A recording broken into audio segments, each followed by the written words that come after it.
నమస్కారం వార్తలకు స్వాగతం ముందుగా ముఖ్యాంశాలు కాంగ్రెస్ భారీ బహిరంగ సభలో పాల్గొన్న సీఎం రేవంత్ రెడ్డి ఇరు పార్టీలపై ఫైర్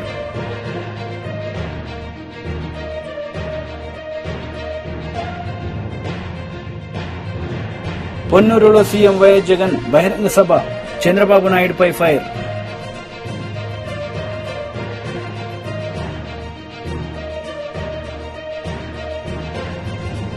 ఏపీ మాజీ ముఖ్యమంత్రి చంద్రబాబు నాయుడు మీడియా సమావేశం పలు అంశాలపై వివరణ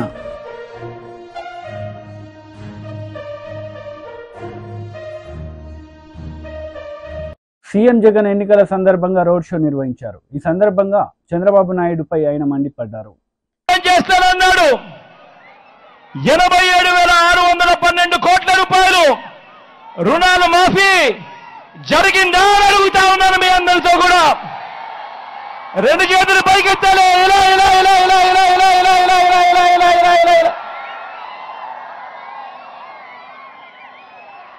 ముఖ్యమైన హామీలు అన్నట్టు ఇదే పెద్ద మనిషి చంద్రబాబు నాయుడు గారు సంతకం పెట్టి ఆయన చేసిన రెండో హామీ ఏమిటో తెలుసా? పొదుపు సంఘాల రుణాలన్నీ రద్దు చేస్తాను అని అన్నాడు. మరి 14,205 కోట్ల రూపాయలు పొదుపు సంఘాలకు సంబంధించిన రుణాలు ఇందులో ఒక్క రూపాయలు చేశాడా అని అడుగుతా ఉన్నాను మీ అందరితో కూడా. రెండు చేతులు పైకెత్తాలి. ఇలా ఇలా ఇలా ఇలా ఇలా ఇలా ఇలా ఇలా ఇలా ఇలా ఇలా ఇలా ఇలా ఇలా ఇలా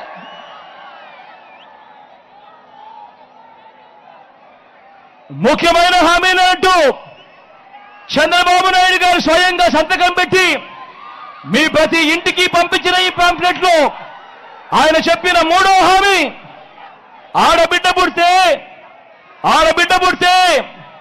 మహాలక్ష్మి పథకం కింద 25,000 రూపాయలు బ్యాంకుల్లో డిపాజిట్ చేస్తామన్నాడు. కనీసం ఒక్క రూపాయైనా చేశాడా అని అడుగుతా ఉన్నాను. రెండు చేతులు పైకెత్తారు. ఇలా ఇలా ఇలా ఇలా ఇలా ఇలా ఇలా ఇలా ఇలా ఇలా ఇలా ఇలా ఇదే పెద్ద మంచి చంద్రబాబు నాయుడు ఆయన చెప్పిన ముఖ్యమైన హామీలు ఇంకొకటి చదవమంటారా? ఇంటింటికి ఉద్యోగం ఇవ్వలేకపోతే నెల 2,000 రూపాయలు నిరుద్యోగ భృతి.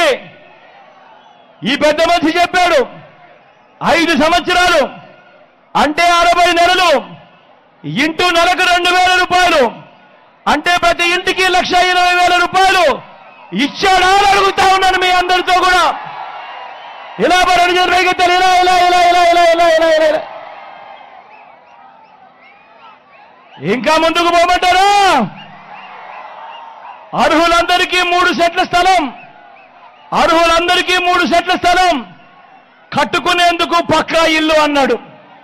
నేను అడుగుతా ఉన్నా, ఇంతమంది మీరంతా ఇక్కడ ఉన్నారు, మీలో ఏ ఒక్కరికైనా కూడా 1 సెంటు స్థలమైనా కూడా ఇచ్చాడా అని అడుగుతా ఉన్నాను మీ అందరితో కూడా. రెండు చేతులు పైకెత్తాలి. ఇలా ఇలా ఇలా ఇలా ఇలా ఇలా ఇలా ఇలా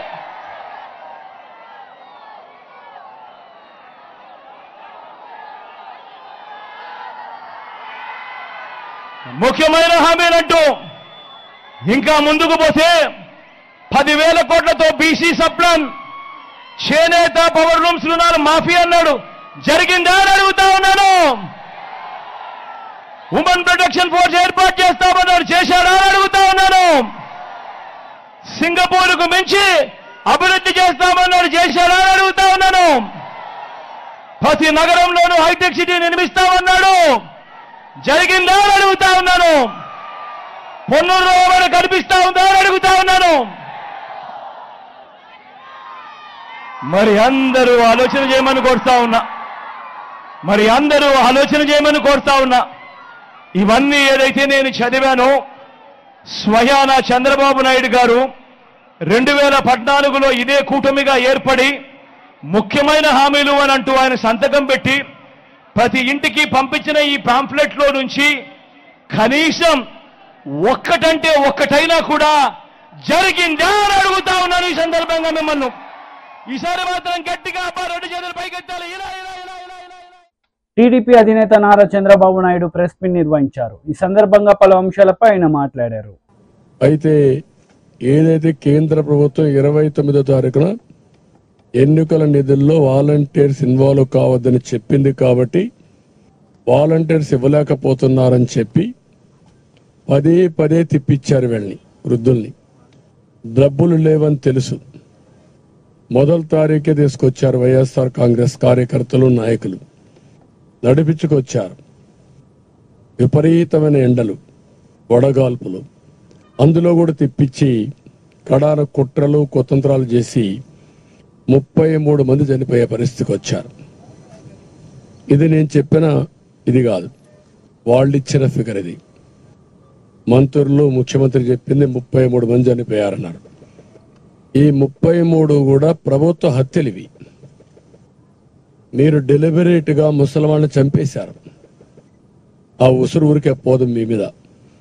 అంత దుర్మార్గంగా చేసి 33 మందిని చంపేసి తర్వాత నేను చాలా సార్లు ఆఫీసర్లకి, చీఫ్ సెక్రటరీకి వీళ్ళందరినీ డిమాండ్ చేశాం, మీరు చేసేది కరెక్ట్ కాదు, ఇది మంచి పద్ధతి కాదు అని ఆ రోజు డిమాండ్ చేశాం.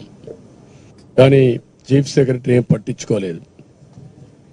అంటే ఈయన మోచేతిలో నీళ్లు తాగే ఈ అధికార యంత్రాంగం ఆయన కుట్రలు కుతంత్రాలు చేస్తే ఆ కుట్రలు కుతంత్రాలు అమలు చేసి ఆయన చేసిన ప్రభుత్వ హత్యల్లో వీళ్ళు కూడా భాగస్వాములయ్యే పరిస్థితికి వచ్చారు.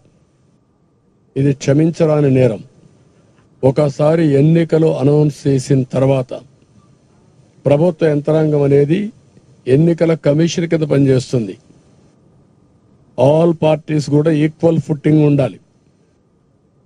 ఈరోజు ముఖ్యమంత్రి ఆఫీసు కూడా ఎన్నికల్లో పనిచేసుకున్నప్పుడు మాతో సమానంగానే ఉండాలి. అన్ని రాజకీయ పార్టీలు కూడా సమానంగానే ఉంటాయి, సమాన అవకాశాలు ఉంటాయి. అలాంటి సమాన అవకాశాలు ఉండే సమయంలో కుట్ర తీయడం చాలా దుర్మార్గం. మళ్ళీ అదే కుట్రలకు తెరలేపారు. ఈరోజు మీరు చూస్తే మేము డిమాండ్ చేసింది చాలా క్లియర్గా, ఇంటి దగ్గర డిస్ట్రిబ్యూట్ చేయండి, ఇది సాధ్యం. మీకు ఆఫీసర్స్ ఉన్నారు, సచివాలయం ఉంది, యంత్రాంగం ఉంది, ఇది పెద్ద కష్టమైన పని కాదు అని చాలా స్పష్టంగా చెప్తే మళ్ళీ ఈ ముఖ్యమంత్రి ప్రధాన కార్యదర్శి, ప్రభుత్వ ప్రధాన కార్యదర్శి జవహర్ రెడ్డి, పిఎంఓలో ఉండే ముఖ్య పైరవికారుడు, పెద్ద పైరవికారుడు ఇతను ధనంజయ రెడ్డి, ఇదే పని ఒక మిడిల్ మ్యాన్ బ్రోకరేజ్ చేస్తూ ఉంటాడు ఆయన. ఇంకొక పక్క సెర్ఫ్ సిఇఓ మురళీధర్ రెడ్డి, వీళ్ళు కలిసి మళ్ళీ అదే కుట్రకు తెరలేపారు. ఈరోజు మా డిమాండ్ చాలా స్పష్టంగా చాలా సార్లు వెళ్ళాం, ఎలక్షన్ కమిషన్కి ఇచ్చాం, సిఎస్ ఇచ్చాం, చీఫ్ సెక్రటరీకి ఇచ్చాం, గవర్నర్కి ఇచ్చాం. ఎన్డీఏ పార్ట్నర్స్ అన్ని కూడా అందరం కలిసి ఇంటి దగ్గరనే డిస్ట్రిబ్యూట్ చేయాలి, ఇది సాధ్యం, దీనికి అనుకూలమైన స్టాఫ్ ఉన్నారు అని చాలా స్పష్టంగా రిప్రజెంటేషన్స్ ఇచ్చాం. ఇచ్చినప్పటికీ ఈరోజు మీరు చూస్తే ఎన్నికల కమిషన్ ఒకటి చెప్పారు, ఇది పెద్ద కష్టం కాదు, మీరు ఏ విధంగా అయినా సరే దీన్ని అమలు చేయమని వాళ్ళు పంపించారు, ఆమోదయోగ్యంగా అమలు చేయమని పంపించారు. అమలు చేయమని పంపించి ఆదేశాలు ఇస్తే పోయినసారి జరిగిన సంఘటనలు పునరావృతం కాకుండా కూడా చూడమన్నారు. ఈ 33 ఏవైతే హత్యలు జరిగాయో అలాంటి జరగనీయకుండా చూడండి, ఇవన్నీ కూడా జాగ్రత్తగా చేయమని చెప్పారు. చెప్పిన తర్వాత ఈరోజు చూస్తే కాంగ్రెస్ భారీ బహిరంగ సభలో సీఎం రేవంత్ రెడ్డి పాల్గొన్నారు. ఈ సందర్భంగా ఇరు పార్టీలపై ఆయన విమర్శలు చేశారు.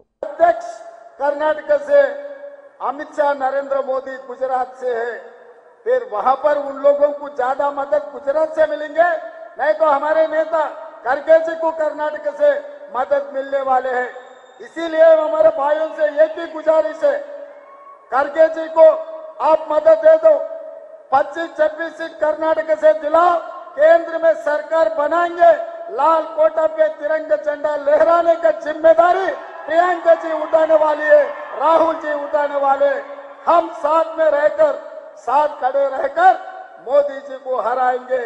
मोदी जी आज तक Amit Shah ji ED, income tax, CBI को इस्तेमाल कर रहे थे, चुनाव जीतने के लिए। अभी मेरे समाचार मिला है तेलंगाना कांग्रेस पार्टी ऑफिस में दिल्ली पुलिस पहुंचा हुआ है। सोशल मीडिया में कोई पोस्टिंग लगाया, इसीलिए तेलंगाना के कांग्रेस अध्यक्ष को, तेलंगाना मुख्यमंत्री को हम अरेस्ट करते बोल के नोटिस लेकर तेलंगाना गांधी भवन में पहुंच गए। इसका मतलब Narendra Modi ji ED, income tax, CBI हो गए, अभी दिल्ली पुलिस को इस्तेमाल कर रहे चुनाव जीतने के लिए। यहाँ पर कोई डरने वाले नहीं है भाई, यहाँ पर पलट के जवाब देने वाले हैं।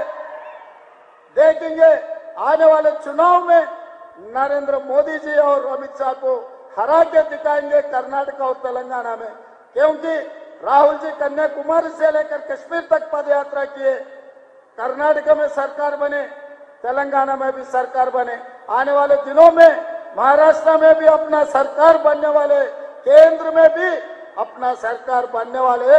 अपने लिए अपना नेता है खड़गे जी है, अपने नेता सोनिया जी है। इसीलिए मेरा गुजारिश यहाँ के सेडम के लोगों को, मैं हैदराबाद में रहता हूँ, बगल के तेलंगाना आपको पता है, मेरा असेंबली भी कोडंगल है। आप लोगों को कभी भी जरूरत पड़े मुझे एक आवाज दो, मैं यहाँ हाजिर हूँगा।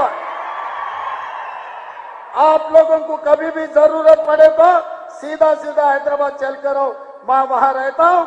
आप लोगों के लिए काम करने के लिए, आप लोगों को मदद करने के लिए हमेशा मैं हाजिर रहता हूँ। यहीं मेरा भाषण खत्म करते हुए मैं आपसे छुट्टी लेता हूँ। जय कांग्रेस।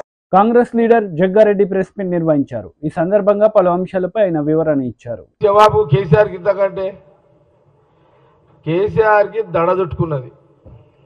ఎందుకు చుట్టుకున్నది అంటే వాళ్ళకు ఒక్క సీటు కూడా వస్తలేదు, ఎంపీ సీటు ఒక సీటు కూడా బీఆర్ఎస్ ఈ తెలంగాణలో గెలుస్తలేదు. అందుకే కేసీఆర్ కి దడ చుట్టుకున్నది, భయం చుట్టుకున్నది, నిద్ర కరువైపోయింది. ఏడాదికి ఒకసారి, 5 ఏళ్లకు ఒకసారి బహిరంగ సభలు వచ్చి మాట్లాడే కేసీఆర్ గారు సడన్లీగా రోడ్ షోలకు వచ్చేస్తున్నాడు. ఆయన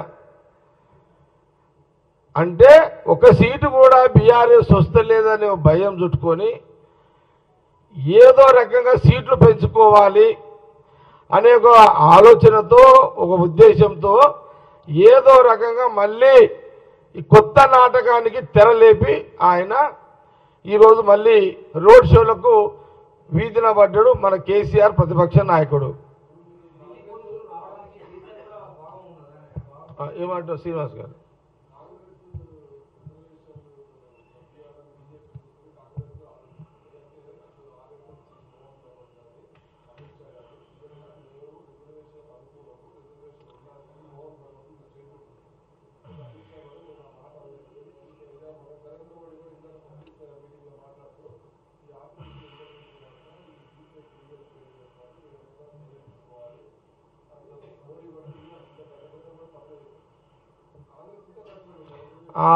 ఒకటి శ్రీనివాస్ గారు మీరు మంచి పాయింట్ అడిగారు. ఎప్పుడైనా భగవత్ గారు ఆర్ఎస్ఎస్ చీఫ్ ఇంత ఓపెన్గా ఎప్పుడైనా వచ్చిండా?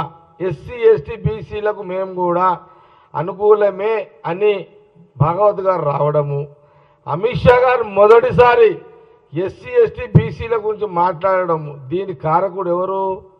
ఈరోజు వాళ్ళిద్దరు భయంతో బయటకు వచ్చినట్టు దీని కారకుడు రాహుల్ గాంధీ గారు.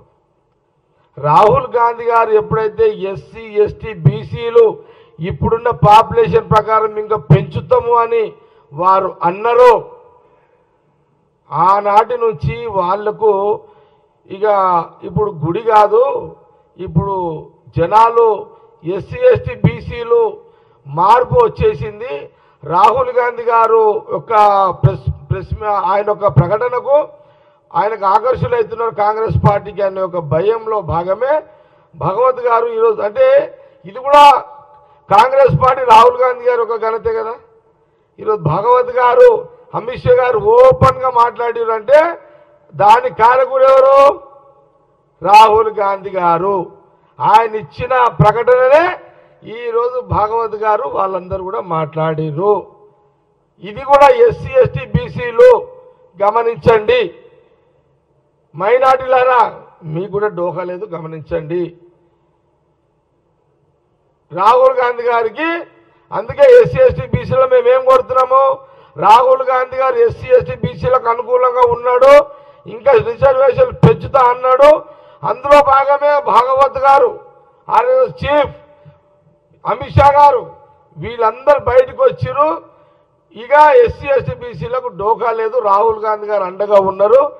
అందుకే రాహుల్ గాంధీ గారు ప్రధానమంత్రి అయితే, ప్రధానమంత్రి చేస్తే ఇంకా ఇంకా ఫుల్ సెక్యూరిటీ ఉంటుంది ఎస్సీ ఎస్టీ బీసీలకు, మైనార్టీలకు అనేది కాంగ్రెస్ పార్టీ చాలా స్పష్టంగా ఇటు తెలంగాణ ప్రజలకు, ఆంధ్రప్రదేశ్ ప్రజలకు, భారతదేశ ప్రజలకు స్పష్టంగా తెలియదు. బీజేపీ రాష్ట్ర అధ్యక్షుడు కిషన్ రెడ్డి మీడియా సమావేశం నిర్వహించారు. ఈ సందర్భంగా పలు అంశాలపై ఆయన మాట్లాడారు.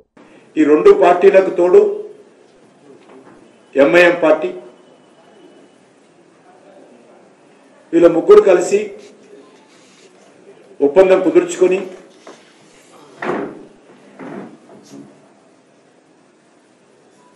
మీకు మేము మాకు మీరు, మన ఇద్దరికి ఎంఐఎంఐ అనే విధంగా మూడు పార్టీలు కుమ్ముక్కై ఈరోజు తీవ్రమైనటువంటి తప్పుడు ప్రచారము, అబద్ధాల ప్రచారము, బురదజాలేటువంటి ప్రచారము కలిసికట్టుగా చేస్తుంది. ఒక ఆయన అంటాడు రిజర్వేషన్స్ తీసేస్తారని, ఇంకో ఆయన అంటాడు హైదరాబాదు కేంద్ర పాలిత ప్రాంతంగా ప్రకటిస్తారని, ఇంకో ఆయన అంటాడు కృష్ణా నదిని ఢిల్లీకి పంపించేస్తున్నారని. మా మాటలకు తలా తోక లేకుండా ఈ మూడు పార్టీలు ప్రయత్నం చేస్తా ఉన్నాయి. బీజేపీని ఓడించడం, మోడీ గారిని అడ్డుకోవడమే వీళ్ళ ఉమ్మడి కుట్ర. రెండు పార్టీలకు సంబంధించినటువంటి నాయకులు క్రింద స్థాయిలో ఎవరూ లేరు.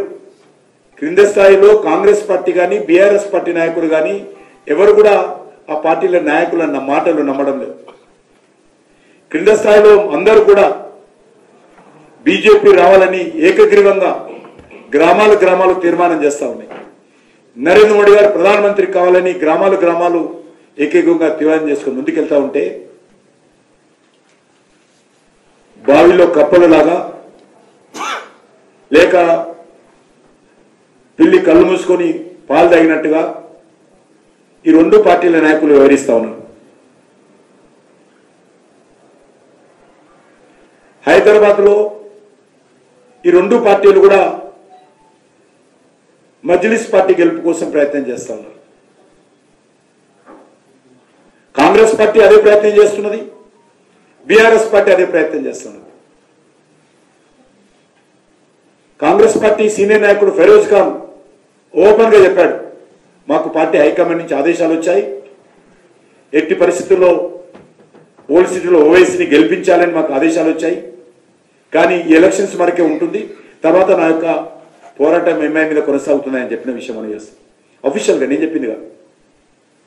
ఆ రకంగా ఇటు కాంగ్రెస్ పార్టీ, మరొక దిక్కు బీఆర్ఎస్ పార్టీ, మజ్లిస్ పార్టీ కొమ్ము కాస్తా ఉన్నారు. ఇద్దరు కూడా నేనంటే నేనని పోటీలు పడి చెరొక దిక్కు సంకనాకుతున్నారు ఓవైసీని. ఇంత దుర్మార్గంగా వ్యవహరిస్తున్నారు.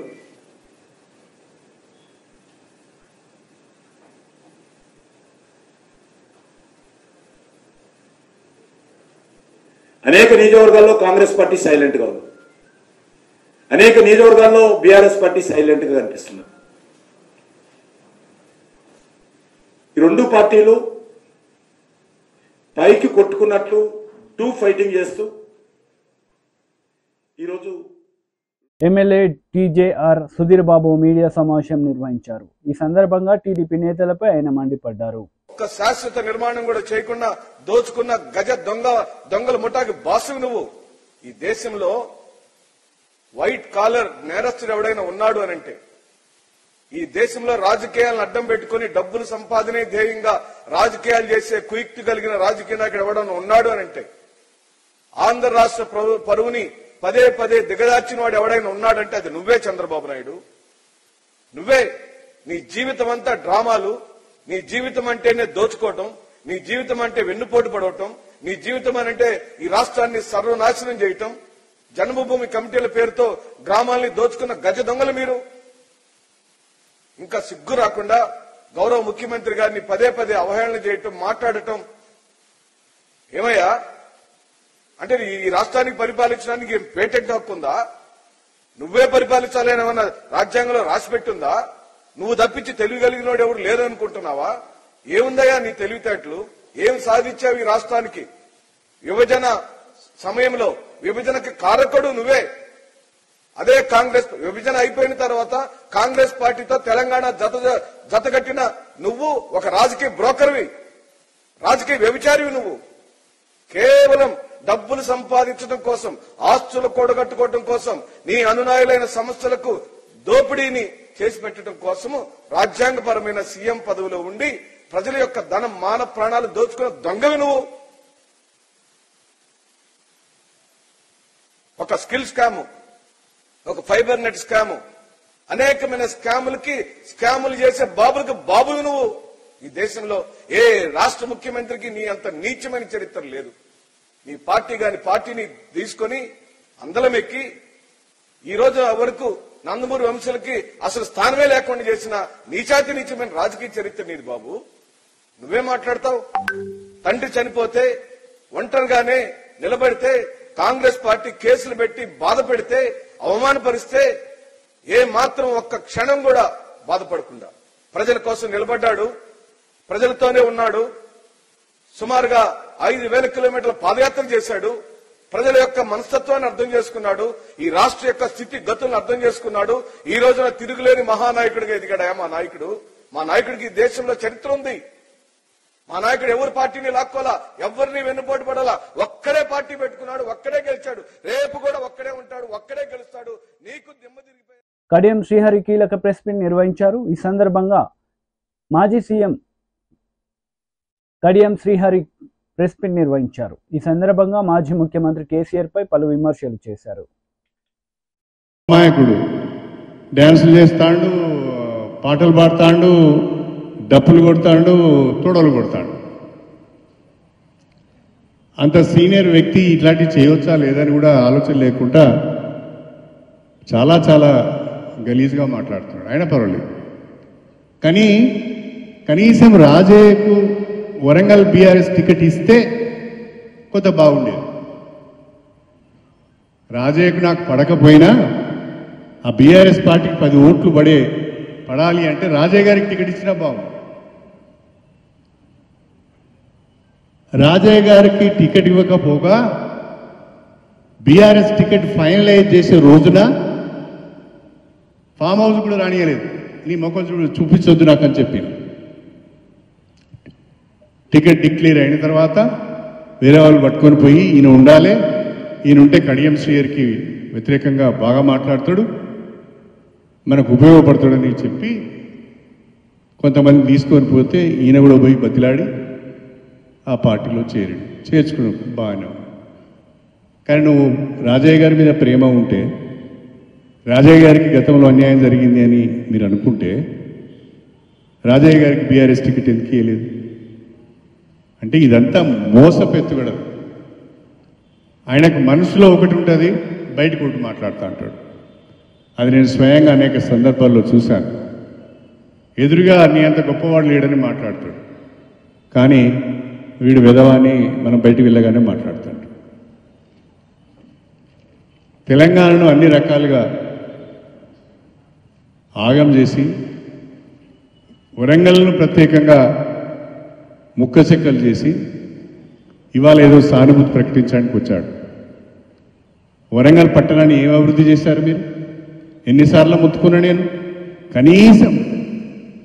కనీసంగా మాస్టర్ ప్లాన్ అప్రూవ్ చేయండి అని చెప్పి 10 సార్లు పోయి బతిలాడినాం. ఎందుకంటే ఒక సిటీకి మాస్టర్ ప్లాన్ అనేది లేకుండా అభివృద్ధి అనేది కష్టం. ప్లాన్డ్ అభివృద్ధి ఉండదు. ఇప్పుడు ముబ్బిడిగా అనేక రకాలైన డెవలప్మెంట్స్ వస్తుంటాయి. కాబట్టి మాస్టర్ ప్లాన్ అప్రూవ్ చేయమని అడిగినాం. 3 ఏళ్ళు దగ్గర పెట్టుకున్నాడు, ఈరోజు వరకు కూడా మాస్టర్ ప్లాన్ అప్రూవ్ కాలేదు. అంటే వరంగల్ పైన ఆయనకున్న ప్రేమ ఏంటి? ఒక ఓఆర్ఆర్ లేదు, మొత్తుకొని సచ్చినాం. ఒక అండర్ గ్రౌండ్ డ్రైనేజ్కి ప్రతిపాదన లేవు, మొత్తుకొని సచ్చినాం. ఏనాడు పట్టించు. ఎందుకో కానీ వరంగల్ పైన ఆయనకు ఒక రకమైన కోపం. ఎందుకో కానీ వరంగల్ అంటే ఆయనకు ఒక రకమైన వ్యతిరేకత. ఎందుకంటే వరంగల్ గడ్డ మీద ప్రశ్నించే వాళ్ళు ఎక్కువ ఉంటారు అనేది ఆయన అభిప్రాయం. వరంగల్ గడ్డ మీద పోరాటాలు చేసే వాళ్ళు ఎక్కువ ఉంటారు, ప్రశ్నించే వాళ్ళు ఎక్కువ ఉంటారు, ఉద్యమాలు చేసే వాళ్ళు ఎక్కువ ఉంటారు అనేది ఆయన భయం. అందుకనే వీళ్ళ నోర్లు మూయాలి అంటే ముక్కలు చేయాలి అని మన జిల్లాను ఆగం చేసిన వ్యక్తి ఆయన. మంగళగిరిలో నారా బ్రాహ్మణి ఎన్నికల ప్రచారం నిర్వహించారు. ఈ సందర్భంగా పలు అంశాలపై ఆమె మాట్లాడారు. ఆయన విజన్ ఏంటంటే ఎటువంటి సపోర్ట్ నాకు అందించారో అటువంటి సపోర్ట్ మంగళగిరిలో ఉన్న మహిళలందరికీ, ఆయన అమ్మలు కానివ్వండి, లేకపోతే అవ్వలు కానివ్వండి, అక్క చెల్లెలు కానివ్వండి, వాళ్ళందరికీ అందించాలనేది ఆయన విజన్, ఆయన హార్డ్ వర్క్ అంతా. అదే కాకుండా ఏ కంపెనీలో హెరిటేజ్ ఫుడ్స్లో నేను పనిచేస్తున్నాను ఎగ్జిక్యూటివ్ డైరెక్టర్గా, అదే కంపెనీలో నారా లోకేష్ గారు కూడా పనిచేయటం జరిగింది ఇంతకుముందు. ఆ కంపెనీలో ప్రతిరోజు మేము మహిళా రైతుల స్టోరీస్ గురించి వినేవాళ్ళమి, చూసేవాళ్ళమి. రాత్రింపగలు గ్రామాల్లో మహిళలు కష్టపడి పాలు ఉత్పత్తి చేసి మా కంపెనీకి అందిస్తే వాళ్ళకి ఆదాయం వచ్చేలాగా చూసేవాళ్ళమే. ఆదాయంతో పాటు వాళ్ళకి కేవలం డబ్బులే కాదు, కానీ వాళ్ళ గ్రామంలో, వాళ్ళ సొసైటీలో, వాళ్ళ కమ్యూనిటీలో వాళ్ళ విలువ కూడా చాలా పెరిగేది. ఇది చూసి మాకెంతో సాటిస్ఫాక్షన్ కలిగింది. మేము కూడా ముందు ఏం చేసినా కూడా మహిళల మీద ఒక పాజిటివ్ ఇంపాక్ట్ ఉండాలి, మహిళలకి ఒక ఆదాయం వచ్చేలా చూడాలి అని అప్పుడే మేము డిసైడ్ అయిపోయాము. ఏ సాటిస్ఫాక్షన్ ఏదైతే అప్పుడు వచ్చేదో దానికన్నా మించి ఎక్కువ సాటిస్ఫాక్షన్ స్త్రీ శక్తి ప్రోగ్రామ్ సక్సెస్ ద్వారా మాకు కలుగుతుంది. నాకు చాలా ఆనందంగా ఉంది.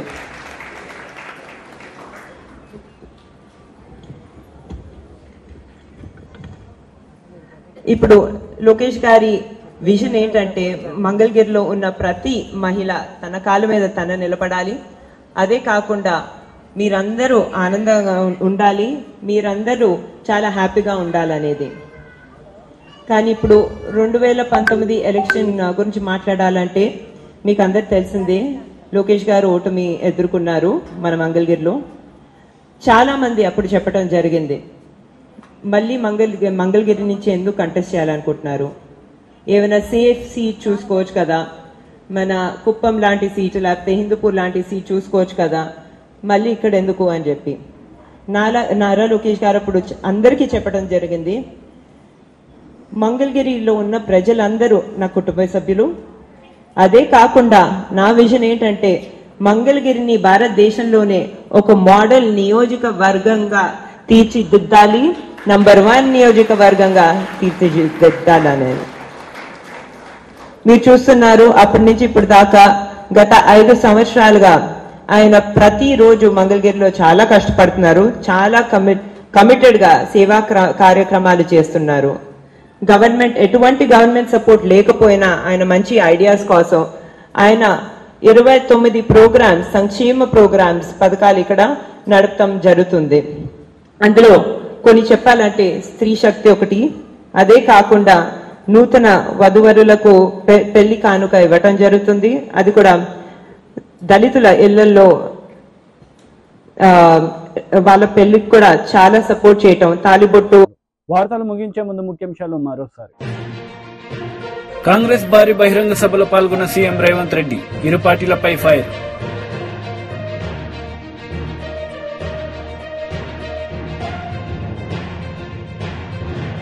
పొన్నూరులో సీఎం వైఎస్ జగన్ బహిరంగ సభ, చంద్రబాబు నాయుడుపై ఫైర్.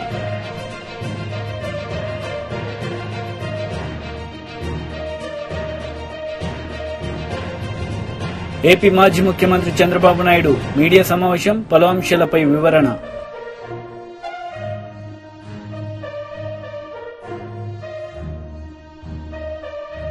ఈ వార్తలు ఇంతటితో సమాప్తం. తిరిగి ప్రసారమయ్యే వార్తలు మళ్ళీ కలుద్దాం. అంతవరకు సెలవు. నమస్తే.